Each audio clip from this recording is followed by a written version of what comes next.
tema muy interesante y que pues como médicos en formación debemos conocer, que son las fracturas en niños. Va a estar presentado por mi compañera Daniela Gámez y mi persona Gerson Fernández.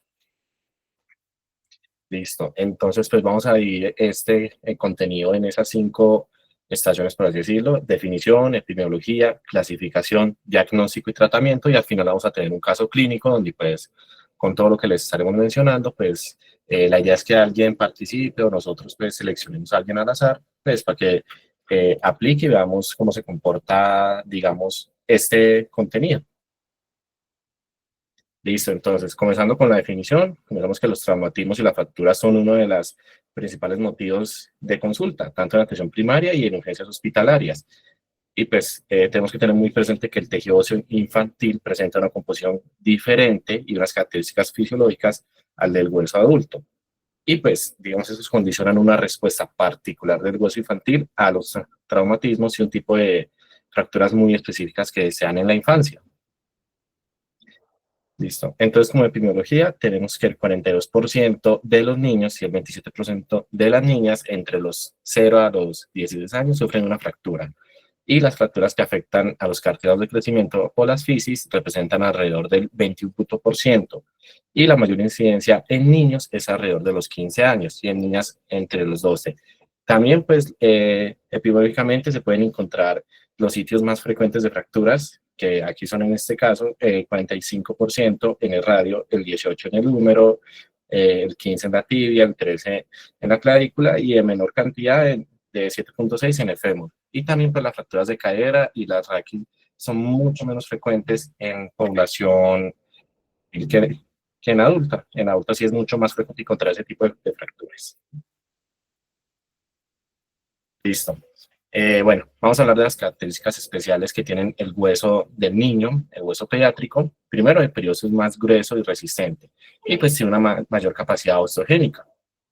Aquí les traje pues la imagen del hueso largo, que digamos es ideal para comprender, donde pues vamos a encontrar la epífisis proximal y la distal, la metáfisis, diáfisis y pues la línea epifisiaria, donde pues también vamos a encontrar la fisis, que es el cartílago de crecimiento como se conoce comúnmente.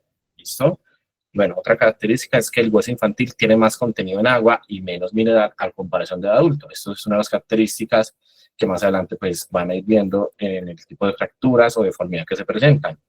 Por otro lado, la relación cartílago-hueso en las epífisis es más elevada cuanto más joven es el niño y pues presenta una mayor capacidad de regeneración tisular, mayor ritmo de aposición, reabsorción ósea que pues, los adultos, y también va a presentar un hipercrecimiento, que es una de las respuestas del hueso infantil a los traumatismos.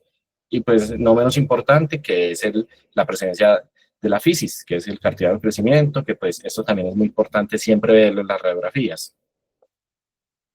Por otro lado, digamos, como les he ido mencionando, las fracturas de los niños no se comportan igual que a los adultos. ¿Por qué? Porque, pues, dado su composición y demás, debemos tener presentes 2 tipos de leyes, la ley de Wolff y la ley de Hunter-Wolfman. Básicamente, la primera nos habla del depósito de hueso, se produce allí y es necesario su reabsorción, donde es necesario y donde no. Básicamente, con este proceso, pues puede haber una remuneración aproximadamente del 25%, es decir, si hay una desviación angular, gracias a esta ley es que se corrige gradualmente hasta cierto punto. Por otro lado, la ley de Hunter-Wolfman nos habla de que los cartílagos de crecimiento vecinos a la fractura tienden a situarse perpendiculares al eje de carga de cemento. Eso corresponde pues, a un mecanismo que remueve aproximadamente el 75% de la angulación restante. Listo. Por otro lado, existen muchas clasificaciones. Aquí vamos a andar de manera general, una más específica que otra, pues que debemos conocer nosotros en primera instancia. Las podemos clasificar según localización, siendo más frecuentes las metafisiarias, siguiendo con diafisiarias, fisiarias o epifisiarias y por último epifisiarias. Pues como se darán cuenta de la imagen, y ahí están también los porcentajes por incidencia. Por otro lado, el tipo de fractura también es una buena forma de clasificar y es mucho más, digamos, sencilla al momento de diagnosticar. Les traigo la imagen de la Sociedad Española de Ortopedia Pediátrica, lo cual me parece muy útil uno tenerla siempre como en la mente presente. Está el hueso normal y pues ya vamos a hablar de las características de las fracturas que se presentan en el hueso inmaduro del infante. Tenemos fracturas ocultas que ya en cada una de estas las voy a tocar más a fondo. pero en forma general, fracturas en rodete torus, deformidad plástica, fracturas en tallo verde, fracturas del cartílago de crecimiento, también se conocen como fracturas fisales o epifisales. Por otro lado, las que según algunos autores y textos que consulté en esta ocasión, pues se comportan muy similares a los de los adultos, que son fracturas completas o las fracturas abiertas o cerradas. Listo, ya hablando pues más en cada una de las fracturas, tenemos las fracturas ocultas o total fracture, espero haberlo pronunciado bien, que es un tipo de fractura espiroidal, generalmente pues se dan en huesos largos o, perdón, en tibia, que es en este caso, no es la única, y no son desplazadas por fuerzas de torsión. Entonces se producen por debajo del periósteo, comúnmente en los niños de 4 años, y la clínica puede ser inespecífica, porque puede presentar cojera o rechazo a carga sin antecedentes traumáticos claros, o pues si ya hay un antecedente traumático, eso ya es muy importante al momento del diagnóstico. Por otro lado, tenemos una de las características del hueso que les mencioné por su cantidad que tiene más agua, ¿sí? Que mineral, entonces eso, digamos, nos propicia lo que llamamos como la deformidad plástica, que ese es un tipo de fractura, pero no es como la que conocemos comúnmente o la que uno vería diariamente. Esto es debido a una gran elasticidad del hueso y, pues, como les mencioné, por una menor mineralización del periósteo. ¿Listo? Y pues eso tiene que ver los canales de Haversianos mayores, el hueso se deforma sin llegar a fracturarse como comúnmente lo conoceríamos, y pues se produce fundamentalmente en el cúbito, el radio y el peroné, y pues provoca una curvatura fija que posteriormente no se modifica a retirar la fuerza. Por otro lado, tenemos una de las más conocidas, la que yo creo que más de uno aquí presente había hablar, fractura del tallo verde. Es una fractura incompleta. Se localizan generalmente los huesos con diáfisis finas, como lo son el antebrazo, la clavícula, y en menor medida en tibia fémur. Se producen, digamos, por una fuerza que intenta angular el hueso por un mecanismo de flexión o torsión. Y pues hay un fallo en la resistencia ósea, hay tensión y se rompe el periósteo y la corteza ósea en el lado convexo de la fractura.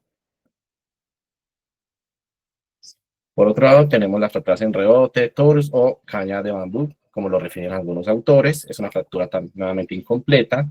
Se produce por un fallo a la resistencia del hueso a la compresión, que es muy importante. Entonces, en la radiografía se ve como si literalmente se hubiera comprimido dicha zona. Eso ocurre entre la metáfisis y la diáfisis. Y es mayormente frecuente en el radio, que es donde más se va a producir. Por otro lado, tenemos ya unas más específicas, que es la fractura de Galeazzi, es una fractura distal de la diáfisis radial, va a presentar como característica una luxación de la articulación radio-cubital distal. Mecanismo, pues, ¿por qué se produce? Es por caída generalmente con carga axial sobre la muñeca implicada, también está asociada a una rotación del antebrazo, y pues se clasificará según la dirección del desplazamiento del cúbito o de la fractura de radio. Por otro lado, tenemos la otra, que es la Montegia. En este caso es una fractura del tercio proximal del cúbito. Esto se asocia también a una luxación anterior de la extremidad proximal del radio. Y los mecanismos, pues en este caso, son mecanismo de un traumatismo directo sobre la mano con codo en valgo y antebrazo en ligera pronación.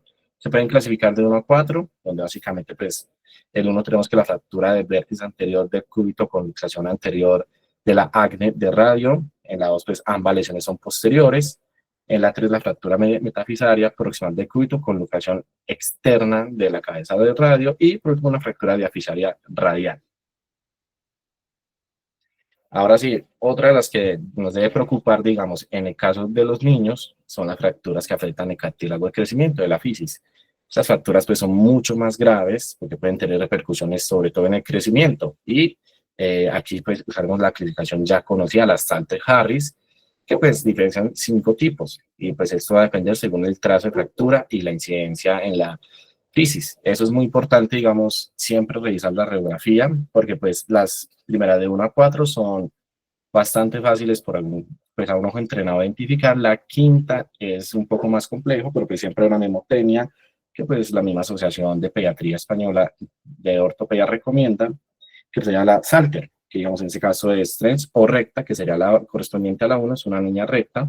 La tipo 2, que es about o superior, pues como se ve en la imagen. La 3, que es low o inferior, una fractura pues ya a nivel articular, junto con la 4, y el 4 pues sí atraviesa, así pues lo refieren ellos. Bueno, también tenemos la quinta que ya es pues compresión o aplastamiento como lo refieren en su mnemotecnia.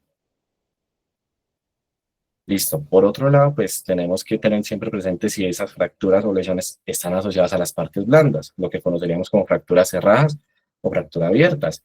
Las cerradas es cuando no hay solución de continuidad en la piel adyacente al foco, es decir, que pues la fractura no va a conectar con el exterior.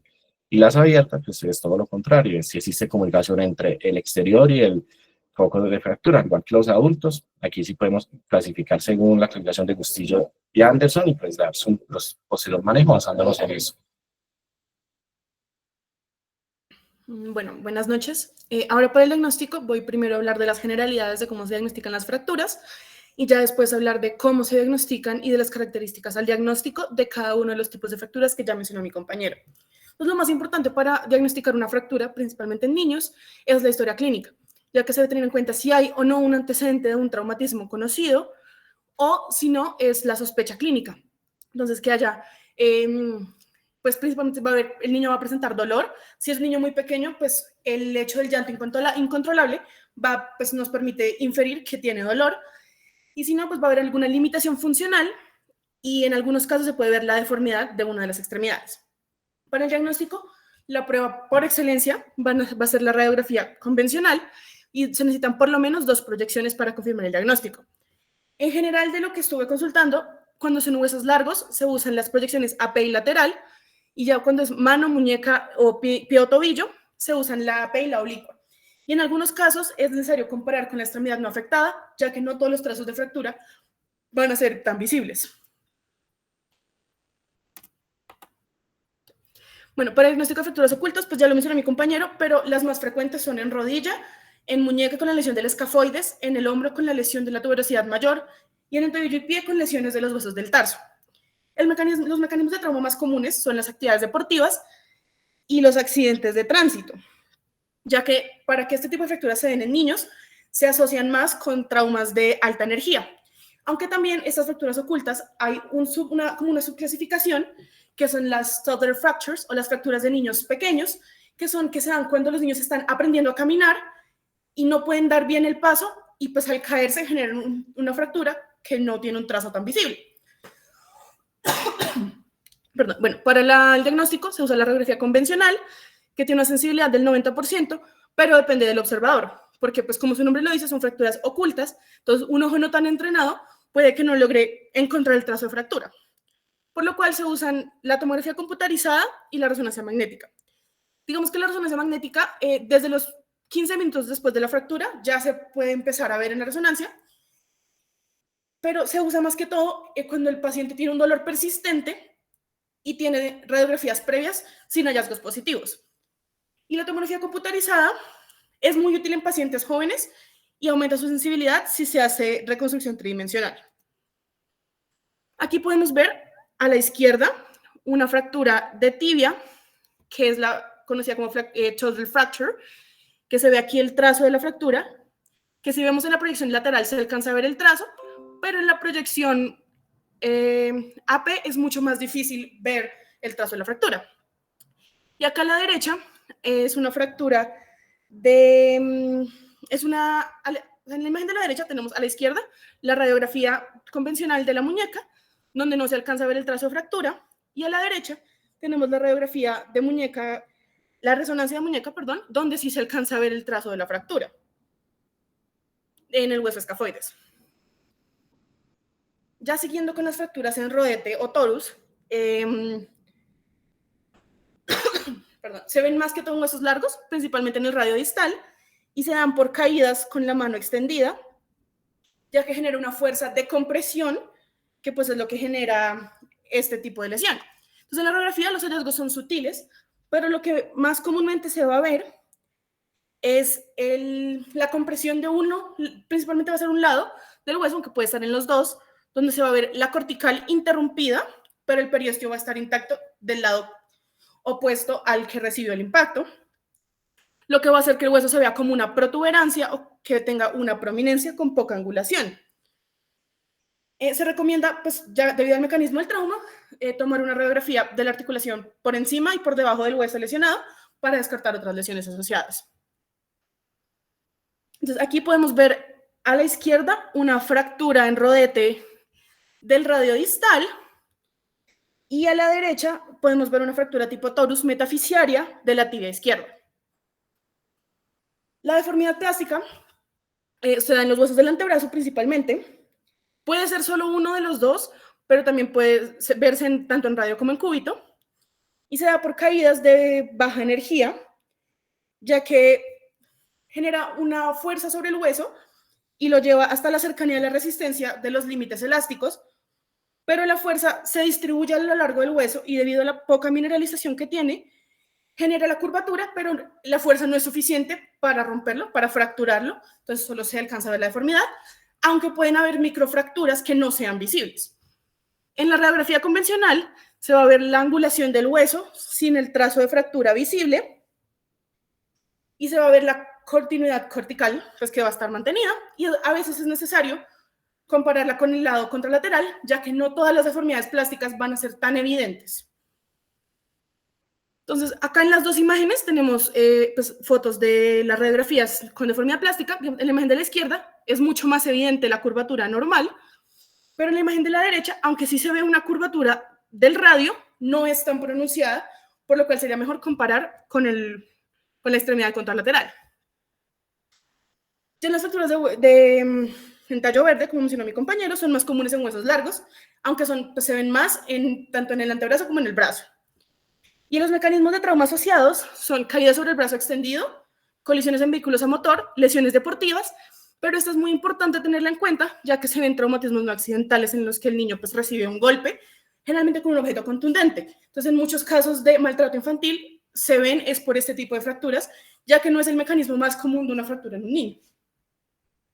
Y ya en la radiografía se va a ver pues, una lesión por la flexión, con una línea de fractura que no atraviesa completamente el hueso, y se genera la fractura del periósteo y la cortical de un lado, que no se va a extender hacia el otro lado de la cortical y el periósteo.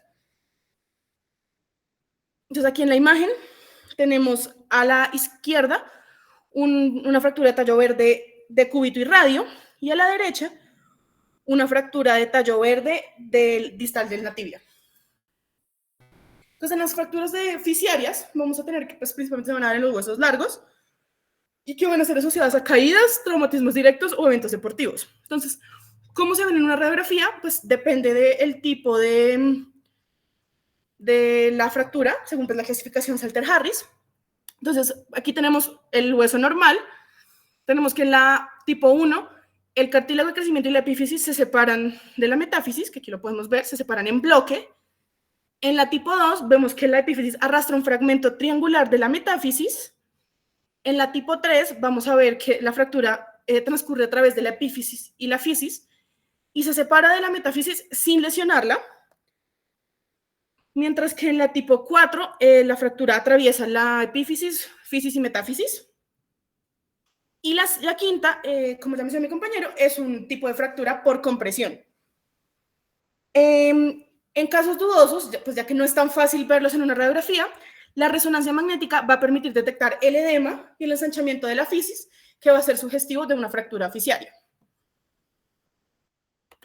Bueno, tenemos además la fractura de Galeazzi, que es una fractura del radio y una dislocación o luxación de la articulación de la muñeca en el lado opuesto. Entonces, aquí vamos a tener una fractura del radio y una luxación del cúbito. Entonces se dan por caídas sobre la mano extendida o accidentes de tránsito.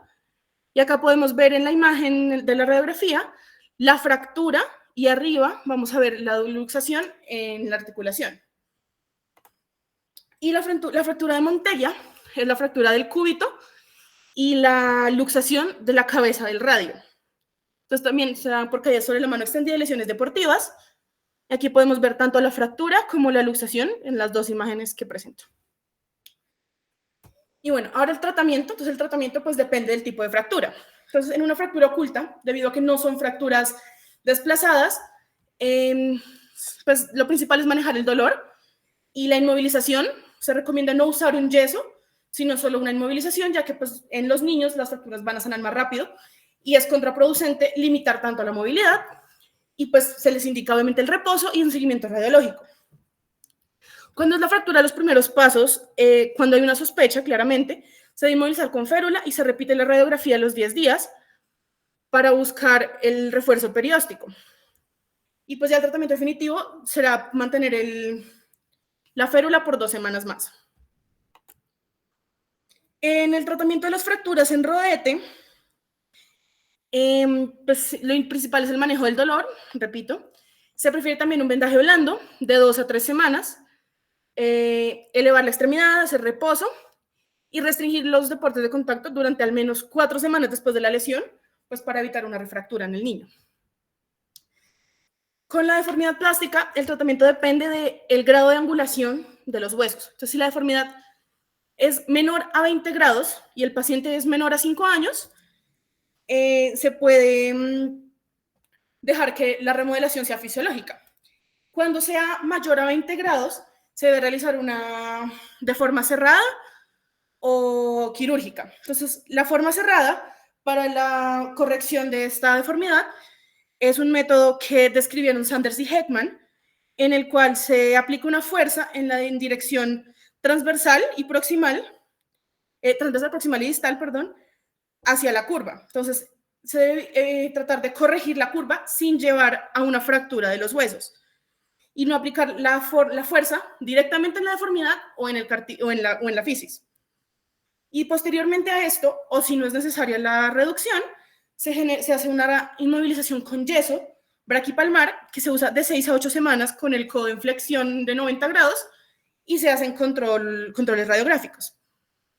Cuando es necesario la corrección de forma quirúrgica, se hacen con osteotomía en el sitio de mayor deformidad, haciendo una resección ósea en el dicho punto para pues, lograr la corrección y una mejor fijación interna. En los tratamientos de fracturas en tallo verde, inicialmente el manejo del dolor. Si el grado de angulación de la fractura no es significativo, se debe realizar una reducción cerrada y van a requerir inmovilización durante 6 semanas. En este caso se recomienda primero una inmovilización no con yeso, sino una inmovilización con una férula y ya algunos días después colocar el yeso para disminuir el riesgo de tener que volver a colocarlo por el aumento del edema post-fractura, pues debido a que esta fractura sí tiene algún grado de desplazamiento. En las fracturas fisiarias, inicialmente es el manejo del dolor y ya depende de la clasificación Salter-Harris cómo va a ser el tratamiento. Si tiene una clasificación Salter-Harris 1, 2 o 4, va a ser una manipulación cerrada con reducción y 4 a 6 semanas de inmovilización. Si son fracturas Salter-Harris tipo 3 o 4, van a requerir una intervención quirúrgica con reducción abierta y fijación interna. Pues esto debido a que la fractura sí es intraarticular. Ya que se busca también evitar que se produzca una artritis postraumática, que es una de las complicaciones más comunes, debido a una reducción no anatómica. Entonces, se deben se debe buscar que los implantes que atraviesen las fisis se evitan para pues, que no se generen complicaciones como disminución del crecimiento. Y si se utilizan, deben ser lisos y del menor diámetro posible y retirarse tan pronto como la fractura sea estable para evitar que se generen pues, complicaciones con los cartílagos de crecimiento. Entonces, las fracturas de Galeazzi y Monteggia. Entonces, en las de Galeazzi, principalmente es el manejo del dolor. Se hace una reducción cerrada bajo anestesia y se inmoviliza con un yeso en supinación de 4 a 6 semanas. Y la fractura de Monteggia, igualmente manejo del dolor, reducción cerrada tanto a la fractura como a la luxación y un yeso braquiopalmar en flexión de codo y supinación de 4 a 6 semanas igualmente.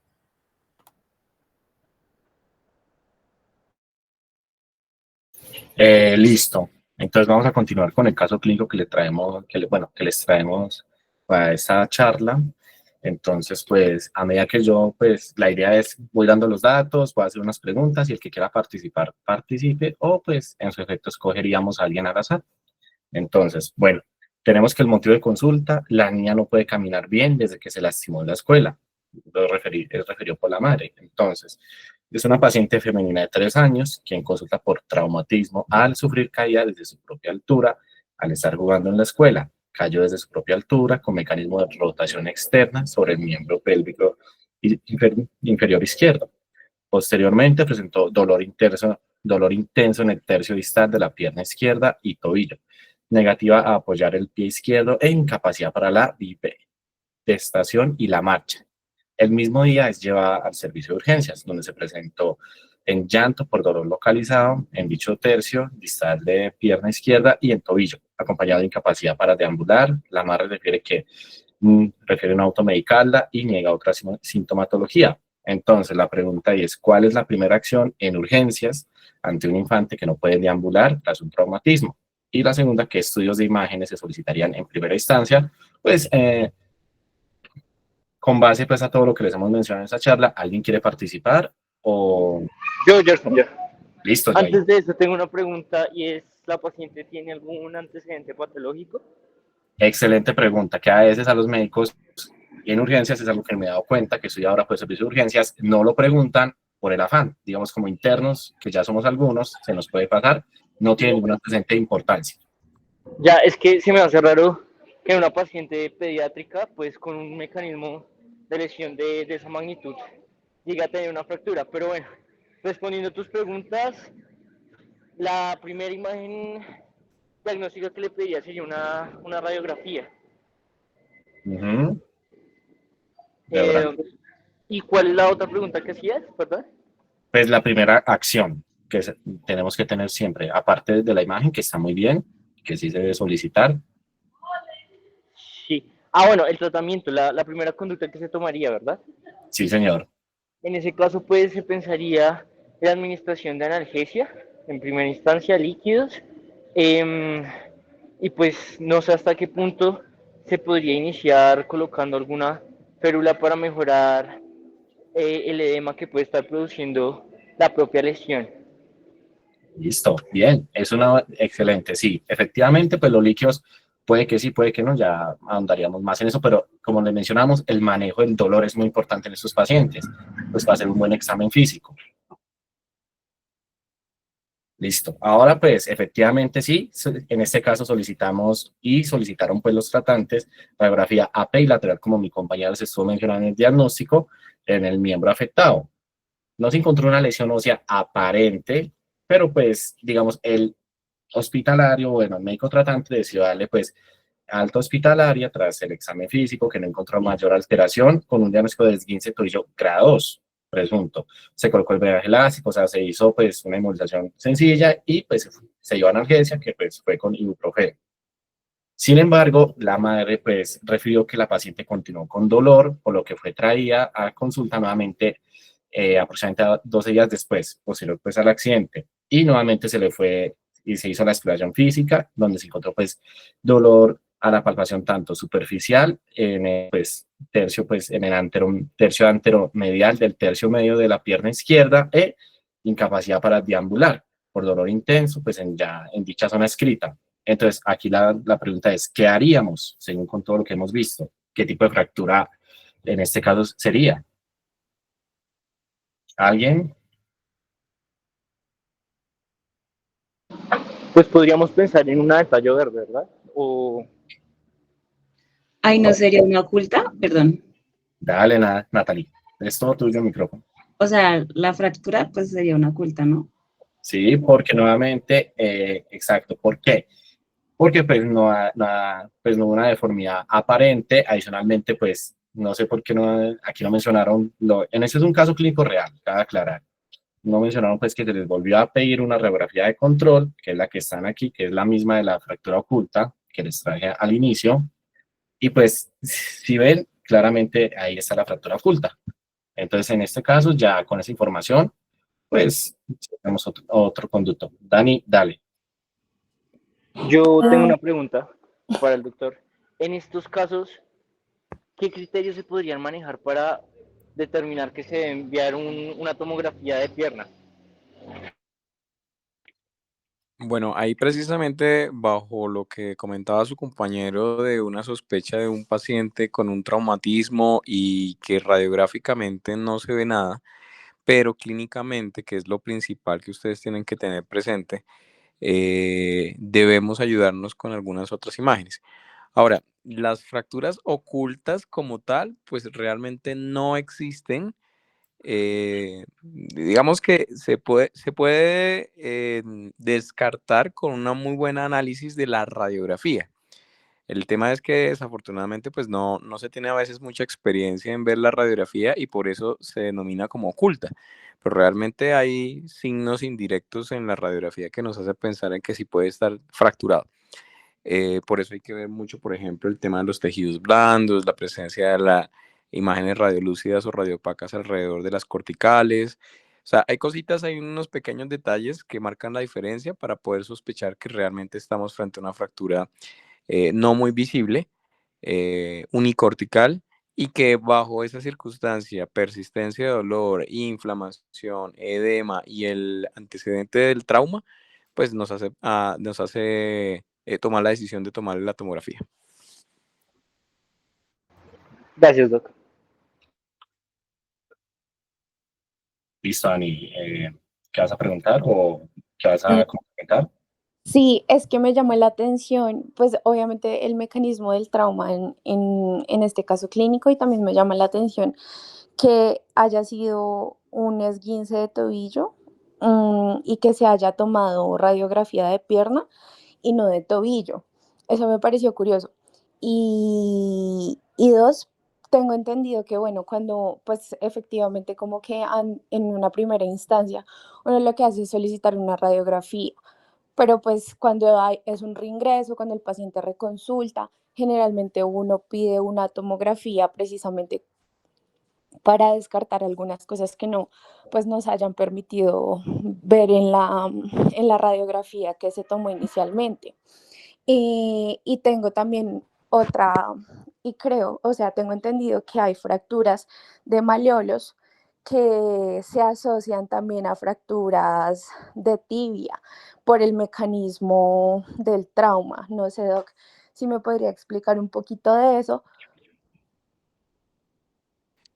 Bueno, lo primero es que la pregunta, inclusive se los voy a hacer a todos. ¿Ustedes creen que los niños tienen esguinces? Es que ellos tienen hiperlaxitud Ujú. y Pues, Doc, a esa edad yo creería que no se podría considerar como tal. es que yo siento que no son tan comunes, porque, o sea, el esguince es como tal una ruptura del ligamento, ya sea microscópica, que sería el primero, el grado 1, grado 2, que es parcial, y grado 3, que es completa. Yo siento que los niños no es muy frecuente porque ellos son muy hiperlaxos. Sí, realmente hay algo que tenemos que tener presente, es que los niños como tal no tienen esguinces. Y la razón es, como tú muy bien estabas explicando, el esguince se considera como una ruptura de los ligamentos. Pero ¿qué pasa? Los ligamentos están alrededor de las articulaciones, por lo general en la rodilla, en el tobillo, en los hombros, en los codos, alrededor de las articulaciones. Si un niño tiene un trauma en inversión en el tobillo, por ejemplo, el ligamento en los niños es más fuerte que el sitio de inserción de ese ligamento. Recordemos que los ligamentos son estructuras que van de hueso a hueso, ¿cierto? Diferente a un tendón que va de músculo a hueso. El ligamento va de hueso a hueso. El ligamento es más fuerte que el sitio de inserción de ese ligamento. Entonces, realmente, cuando el ligamento se estira, no se rompe el ligamento por sus fibras internas, sino que se arranca del sitio de donde está anclado. Es decir, que el niño no tiene esguinces, sino tiene fracturas. Y el sitio de donde se está anclado es básicamente la fisis. Entonces tiene lesiones fisarias. Si ustedes miran la anatomía de una articulación de un niño, ese ligamento va de fisis, por ejemplo, en el caso del el tobillo, va de la fisis del peroné, ¿cierto? El peroné distal, hacia el astrágalo, por ejemplo, el ligamento peroneo astragalino. El niño tiene el trauma de inversión, el niño no se desgarra el ligamento, sino que se arranca de la inserción a nivel del peroné, es decir, de la fisis. Entonces, los niños no sufren esguinces, sufren lesiones fisarias que básicamente son fracturas. Entonces, es un error que se presenta con mucha frecuencia en las historias clínicas porque no se tiene claro el concepto de esguince. El esguince lo sufre el adulto, pero el niño no. Entonces, no escribir en las historias clínicas como esguince cuando el niño todavía o cuando la persona tiene fisis, ¿sí? A veces es difícil hablar del adolescente, una niña de 14 años, pues para la casa, para el papá y la mamá son niños, pero ya seguramente si ya se desarrolló, pues ya no tiene fisis y probablemente ya sí tiene esguince. Pero el niño que todavía tiene potencial de crecimiento no sufre de esguince, sufre de lesiones fisarias, que para eso está la clasificación de Salter-Harris para que podamos diferenciarlas. Vale, Doc, gracias. ¿Qué era la otra pregunta? Perdóname que me extendí con el tema del esguince. No, es que siento que, bueno, tengo entendido que hay un mecanismo de trauma que son fracturas de maleolo y y pues no sé si de pronto en este caso pudo haber sido que tal vez haya sido una fractura de maleolo y se haya asociado a una fractura más arriba, que generalmente eso es lo que muchas veces en algunos mecanismos de trauma sucede, sobre todo en traumas por rotación.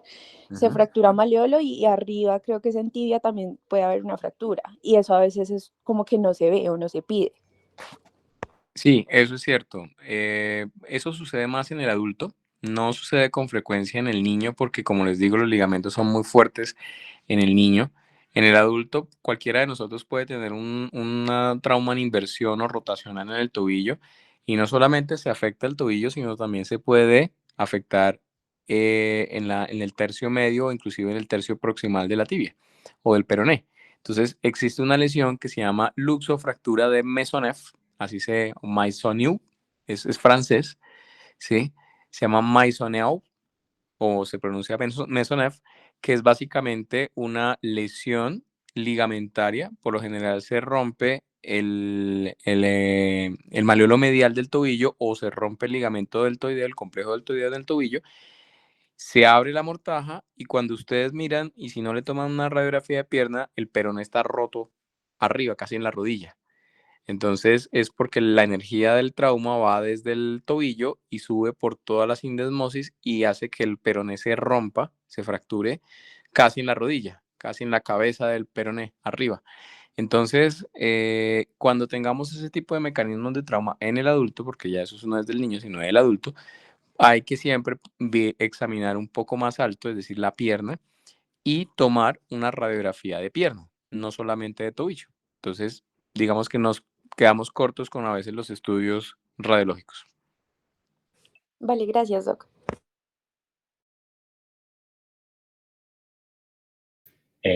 Bueno, entonces ya para finalizar, pues básicamente esa es la descripción que pues encontró un médico tratante y demás. Entonces les preguntaría pues ya a alguien más, no a Yair y a Dani, sino a alguien más pues también para que participen más, cuál es el tratamiento para este caso en específico, qué considerarían o qué mandarían, qué harían. Me gustaría pues escuchar también a los otros miembros.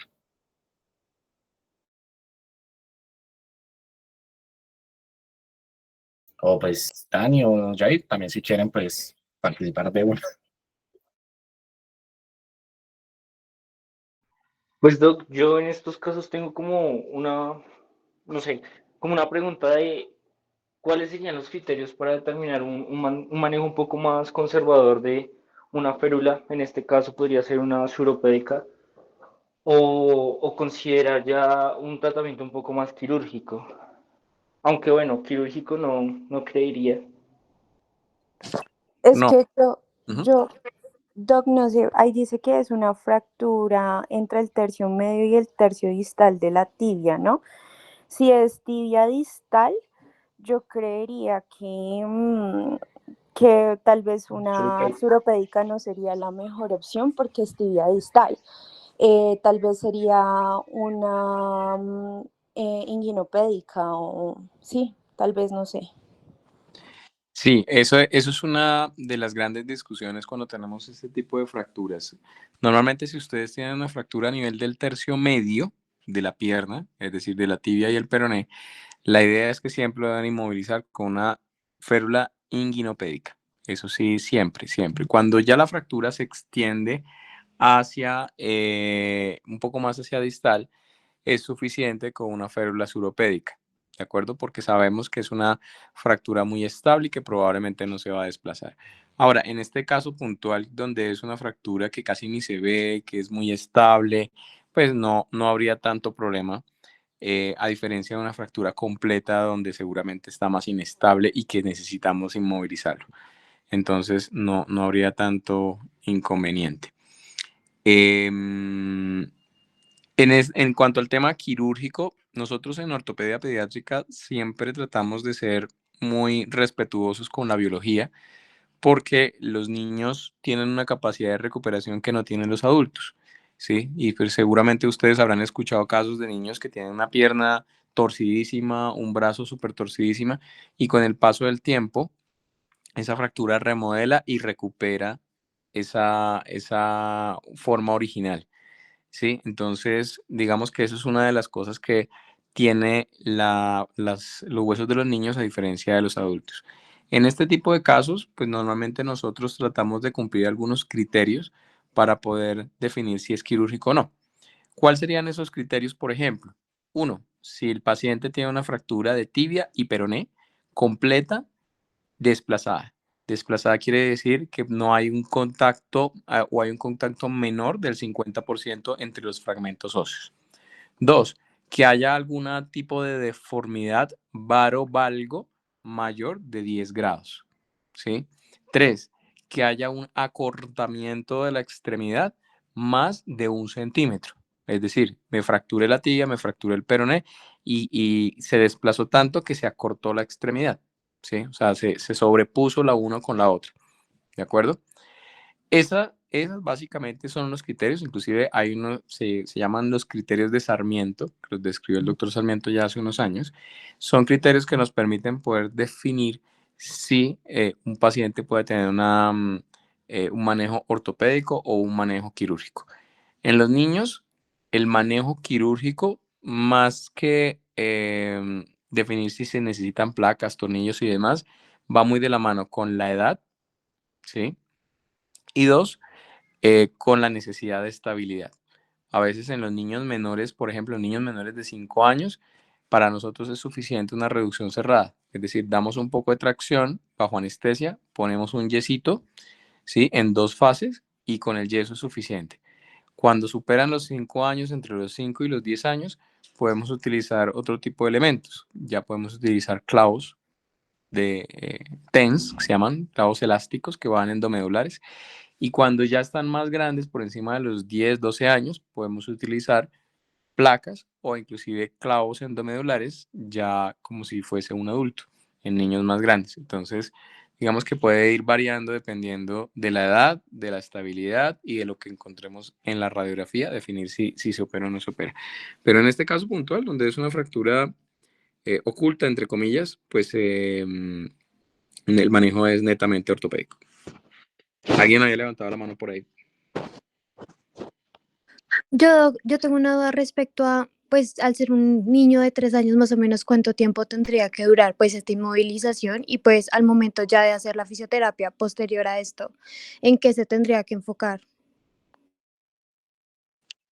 Listo, bueno, habitualmente los niños en esta edad su proceso de consolidación es bastante rápido, entonces más o menos en 3 semanas, 4 semanas ya debe estar consolidada la fractura. Inclusive ya ustedes ven en 15 días el niño ya está gateando, está moviéndose por ahí, no está, ya ni le duele, prácticamente llega a la consulta con la férula toda acabada, destruida y demás, porque ya empieza a desaparecer el dolor en la medida en que ellos van avanzando el proceso de consolidación. Pero por recomendación, tratamos de dejárselos entre 3 y 4 semanas. En cuanto a temas de rehabilitación, pues poco. Realmente los niños necesitan rehabilitación solo en casos donde hay una lesión articular importante, sea en pues, las articulaciones del miembro inferior o miembro superior. Hacemos algún tipo de fisioterapia, pero habitualmente en ellos el proceso de recuperación es bastante rápido y no necesitan. Doc, yo tengo una pregunta con respecto a ese criterio de fracturas de tibia y peroné completas y desplazadas para un tratamiento quirúrgico. Cuando hablamos de desplazamiento en estas fracturas, ¿qué tanto se tiene que desplazar para determinar de qué se debe llevar a la cirugía?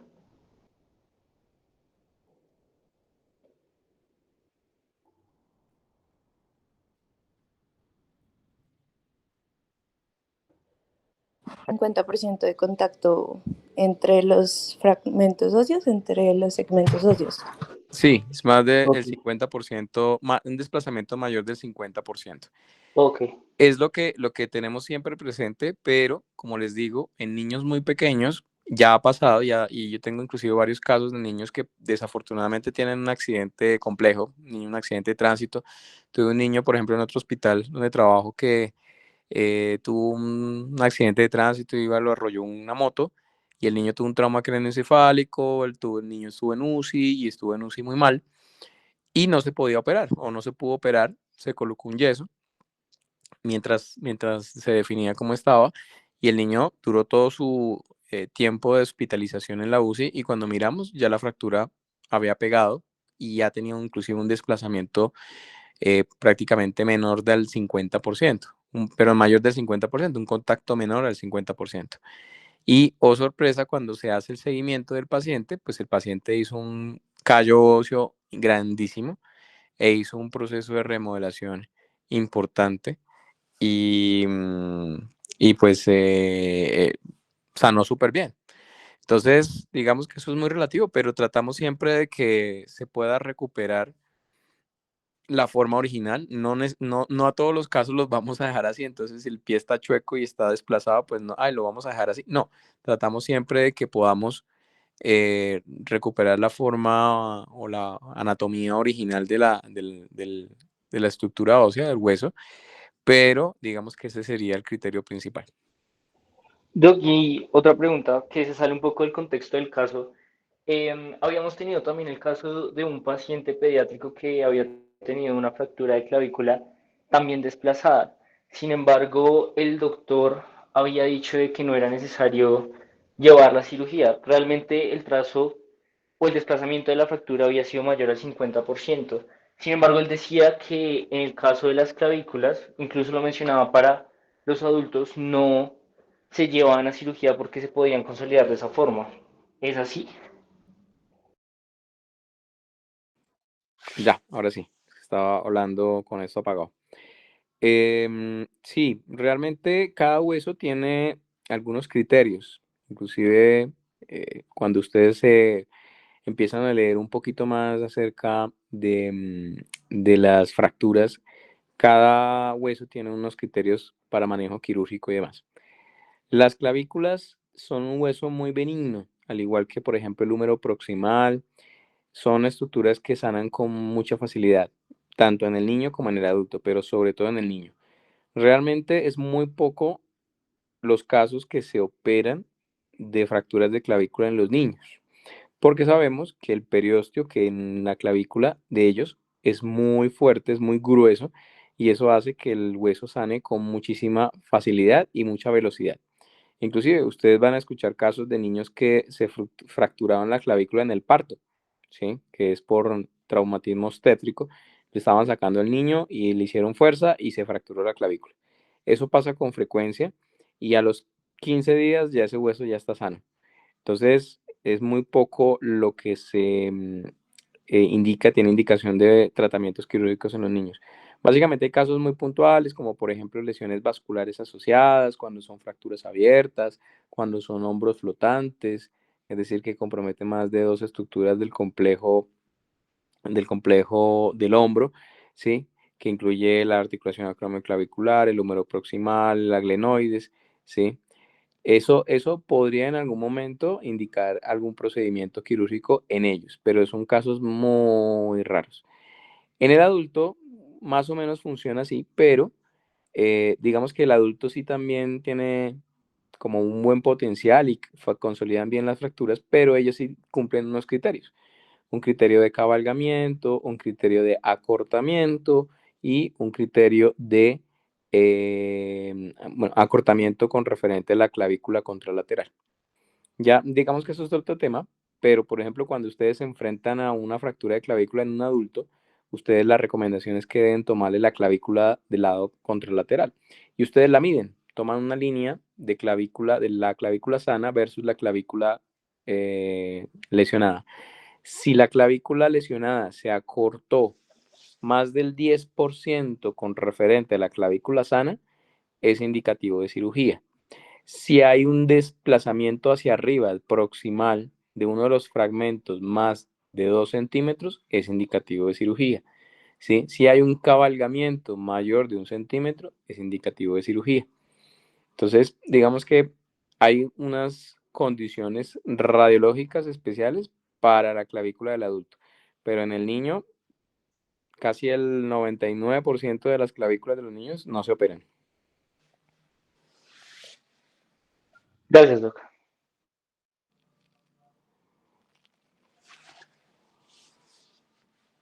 Perfecto, muchachos. ¿Qué otra duda tienen? Mi parte, una última pregunta y es con relación a la afectación de los núcleos de crecimiento. A la hora de tener una fractura que afecta a los núcleos de crecimiento, primero, ¿cómo es el proceso de consolidación? Y segundo, ¿qué probabilidad existe de que se genere un acortamiento del miembro en estos casos? O que el desarrollo óseo vaya generando un acortamiento del miembro. Gerson, usted tiene una diapositiva de Salter Harris. Sí, ya la ponemos. Es, por ejemplo. Entonces, esto que comenta Santiago es con referente a las lesiones que afectan el sitio por donde crece el hueso, que es en el caso de los niños se llama fisis, que es básicamente ese espacio que ustedes ven ahí como con lineecitas diagonales en el dibujito de la clasificación de Salter Harris, que básicamente describe las lesiones de la fisis de crecimiento. Entonces, normalmente cuando uno tiene una lesión fisaria, existen 4 capas importantes de la fisis, una capa que se llama la capa de reposo, una que se llama proliferativa, una que se llama hipertrófica y una que se llama de osificación. En las 2 primeras capas, la de reposo y la proliferativa, están las células más importantes, que son las células pluripotenciales o las células madre. De ahí hacia abajo, hacia la capa hipertrófica y la capa de osificación, se va generando todo el proceso de crecimiento del hueso. ¿Sí? Entonces, eso es lo que nos llamamos osificación endocondral, es decir, que va de la mano con el cartílago. Normalmente la capa de la fisis, esas capas proliferativas están hacia la epífisis y la parte de osificación está hacia la metáfisis. ¿Sí? No sé si hasta ahí me siguen. Si en algún momento nosotros, cuando tenemos una lesión de la fisis, ¿sí? Como es la Salter Harris 1, normalmente la fisis se rompe por la capa hipertrófica. De esas 4 capas, la tercera capa, que es la hipertrófica, por ahí se parte. Esa es la Salter Harris 1, que ustedes ven como un espacio entre la fisis, la metáfisis y la epífisis. ¿Sí lo ven en el dibujito? En la Salter Harris 2, ¿qué pasa en la Salter Harris 2? Pues va el trauma, va la fractura por la capa hipertrófica, pero se va hacia la metáfisis del hueso largo. Yo les pregunto, cuando se va hacia la metáfisis, ¿compromete las células madre? Realmente sí, porque la metáfisis es la que permite el crecimiento longitudinal del hueso, ¿no? Si en algún momento la trauma va por la capa hipertrófica, recuerden las 4 capas, reposo, proliferativa, hipertrófica y osificación. Si se rompe por la hipertrófica, ¿sí? Y va hacia la metáfisis, compromete la de osificación o compromete la proliferativa y la de reposo. ¿Cuál de las dos?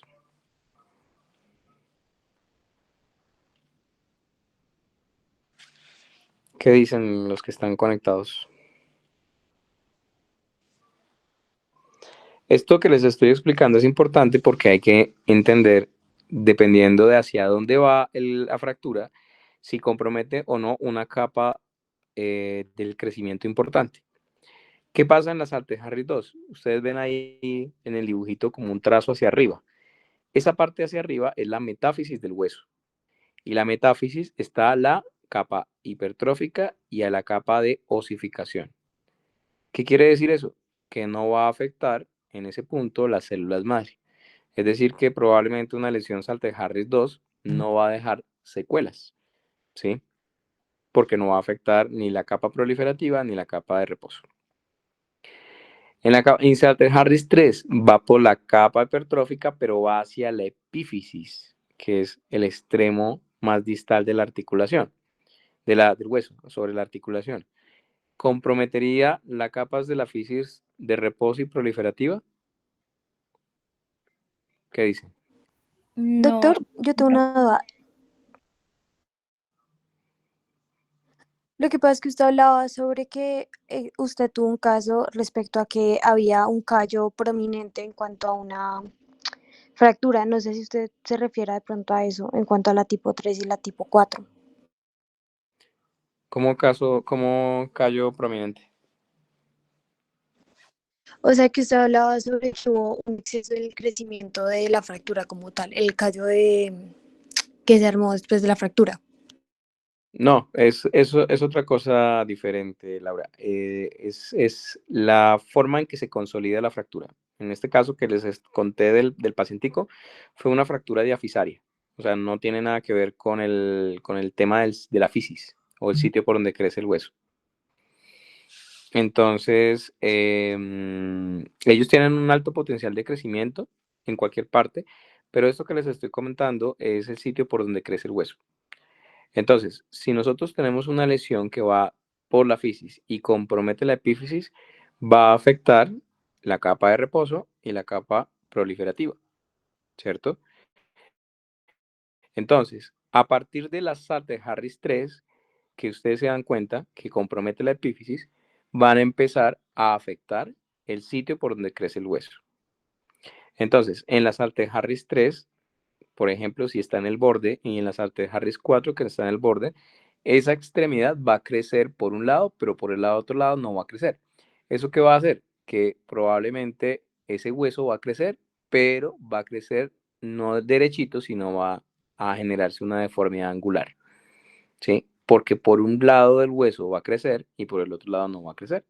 Entonces es cuando encontramos deformidades en valgo, en varo, en las rodillas, en los codos y demás. Precisamente por esa situación, a partir de la Salter-Harris 3. Y lo que comentaba Santiago, que es la Salter-Harris 5, que es básicamente una fractura donde se aplasta, miren ahí las flechitas, ¿sí? Aplasta la fisis, ¿sí? Al aplastarse la fisis, pues más que una deformidad angular, lo que va a presentar es un acortamiento de esa extremidad. Entonces, por ese lado, por donde crece ese hueso, por ahí no va a crecer, porque se aplasta completamente, se desaparecen esas 4 capas. Entonces, no va a crecer y vamos a tener, si es por ejemplo alrededor de la rodilla, ese paciente va a tener un acortamiento en la medida en que va pasando el tiempo y va a tener una pierna más corta que la otra. No sé si hasta ahí me entendieron el tema de la Salter-Harris y le respondía a su pregunta, Santiago. Sí, doctor. Sí, ya quedó un poco más claro. ¿Quién iba a hacer otra pregunta? Que vi que como que le interrumpí por ahí.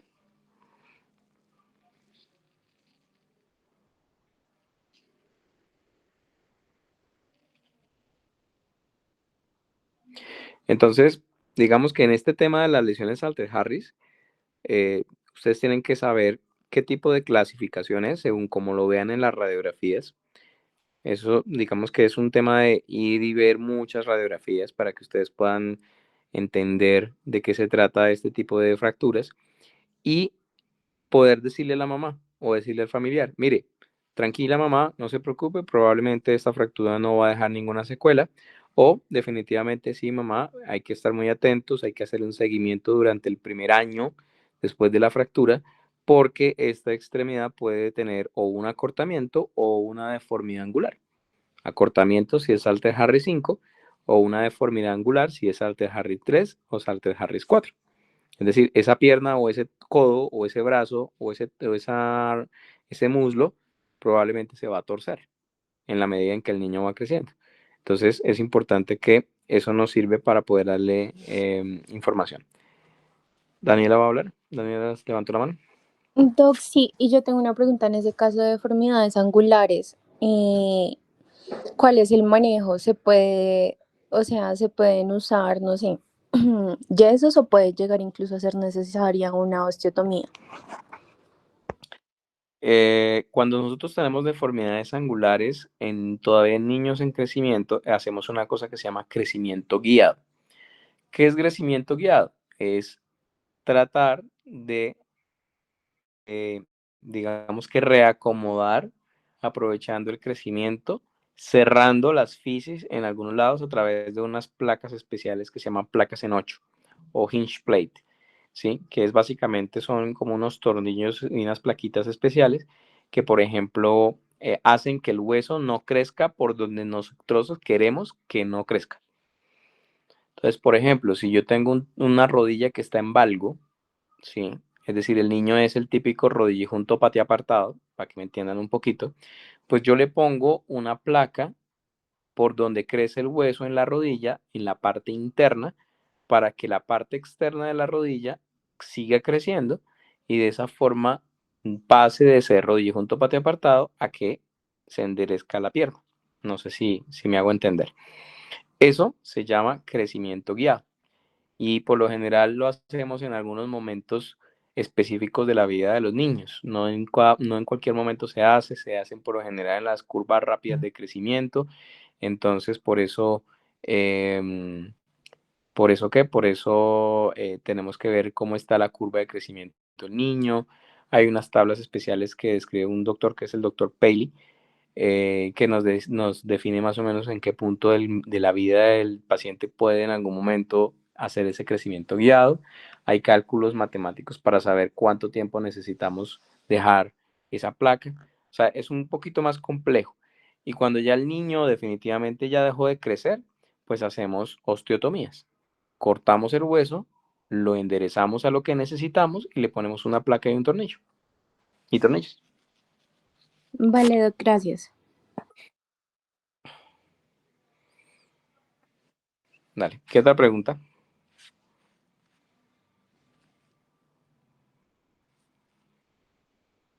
Tema interesante.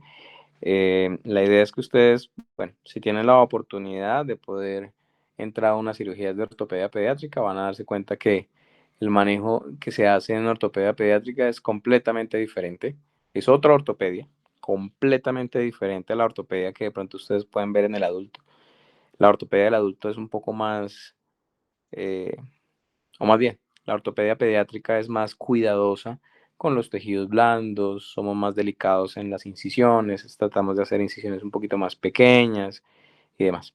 En el adulto sí es, digamos que es un poquito más grande las heridas, tratamos de, no nos preocupamos tanto por el tema de los tejidos blandos, etc. Con el ánimo de respetar un poco la biología, respetar el periósteo, porque nuestro principal aliado es el periósteo, que es una estructura que está alrededor del hueso y que ayuda a que ese hueso sane en el caso de que se rompa. Perfecto. Igual que también la ortopedia pediátrica tiene que manejar el tema de las deformidades, ¿no? Que son demasiado delicadas, ¿no? Sí, total. Nosotros corregimos el niño que está torcido, lo enderezamos, el niño que está chueco, lo enderezamos también, el niño que tiene una pierna más corta o más larga, lo alargamos o lo acortamos, ¿sí? Es otro mundo diferente, ¿sí? Entonces es una cirugía que por sí es reconstructiva, ¿sí? Tratamos de darle a ese niño que todavía tiene la posibilidad de tener plasticidad o plasticidad ósea, ayudarle a que pueda tener una buena calidad de vida, tratando de mejorar los ejes mecánicos, alineando sus huesos, mejorando su funcionalidad en articulaciones. Es un tema bastante interesante, el tema de la ortopedia pediátrica, por si a alguno le interesa.